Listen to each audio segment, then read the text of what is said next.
Hi friends, David here from Above AVL, and in this video we're going to talk about this lighting rig that we've got here today at the Rivers Run Event Center in Washington, and basically how we decide to lay lighting out and choose the kind of fixtures that we choose for a rig like this. Looking behind me in this room, we have basically backlight, we have a mid-stage truss, and then over here we have front light.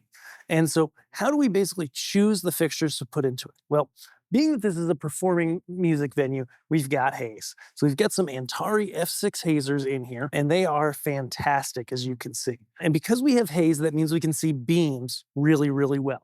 So we started as a backlight with the Volux Phantom.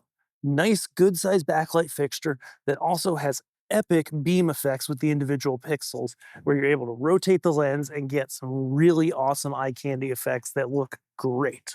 We paired that up after a couple budget cuts. We originally had spots in the background, but we just went with Martin Mac 1s as kind of a secondary backlight beam slash wash, give you a second set of fixtures to work with. We optimized both of them to be able to cover the stage, maybe for events without haze, just have a really nice solid backlight across everything, but also have the ability to have some eye candy to color the ceiling, etc. Moving to the downstage truss, we did a bigger variety of fixtures.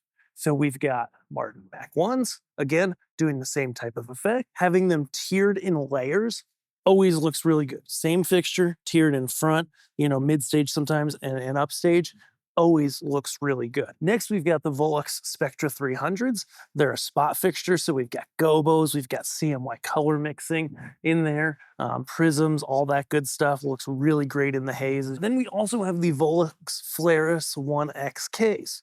These are great for just washing the crowd with bright, really vibrant light, for strobing, and for running animations across the lenses in higher channel count modes, which we chose in this installation since they have the output available on the Grand MA3 console. Moving out into the house then, we actually have multiple trusses that have Mac 1s out here, Spectras, and then Elation Fuse Wash 500s, and a final truss in the very back that has more Fuse Wash 500s.